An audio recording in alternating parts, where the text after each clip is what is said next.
अफगानिस्तान में बैठे तालिबानी बस अमेरिका की फौज के हटने का इंतजार कर रहे थे और जैसे ही फौज हटी पूरे अफगानिस्तान पर उन्होंने अपना अधिकार कर लिया।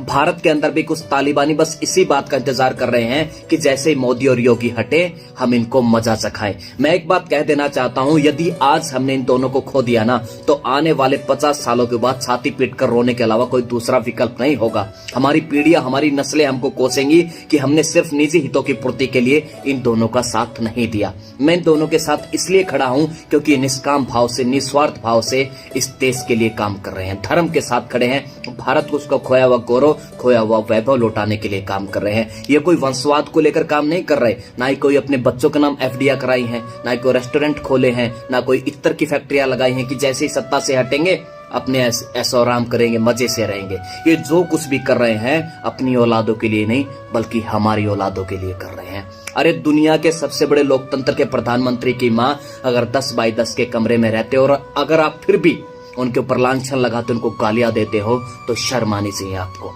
अरे आपको तो चरण धोकर पीने चाहिए ऐसे इंसान के। और आज की वर्तमान स्थिति तो मेरे भाई ये कहती है कि हमें एकजुट होकर आंख बंद करके इन दोनों का साथ देना चाहिए और एक प्रतिज्ञा लेनी चाहिए कि जो मेरे धर्म के साथ खड़ा है, मेरे देश के साथ खड़ा है, मेरे रामकृष्ण के साथ खड़ा है, मेरी गाय माता के साथ खड़ा है, उसका हमें साथ देना ही देना है। अरे जिसने राम मंदिर का 500 सालों का कलंक धो दिया, जिसने भारत माँ के सीने से 370 का खंजर निकाला है, सरदार वल्लभ भाई पटेल, सुभाष चंद्र बोस, स्वामी रामानुजाचार्य, शंकराचार्य, श्रीमती अहिल्याबाई होलकर की मूर्ति स्थापित कर और अब नालंदा विश्वविद्यालय का पुनर्निर्माण करके वह भारत को विश्व गुरु बनाने की राह पर निकल पड़ा है।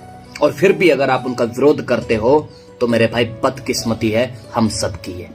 अरे परमात्मा ऐसी विभूतियों को बड़ी कृपा करके भेजता है। धनुष बाण, सुदर्शन चक्र तो उसे इमरजेंसी में उठाना पड़ता है। इसलिए मेरी आपसे प्रार्थना है कि इन दोनों का साथ दीजिए। ये भारत को बचाने आए हैं, भारत को विश्व गुरु बनाने आए हैं। बस आपसे मेरी हाथ जोड़कर एक ही प्रार्थना है कि अपना हित पहचानिए, अपना हित पहचानने की आदत डालिए, क्योंकि देश आज सुरक्षित हाथों में है और देश इन्हीं हाथों में रहना चाहिए। बस एक ही प्रार्थना ऊपर वाले से कि यदि चाय वाला जाए तो गाय वाला आ जाए। और अगर मेरी बातों से आप सहमत हो तो इस वीडियो को ज्यादा से ज्यादा शेयर कीजिए। जय श्री राम, जय जय श्री राम।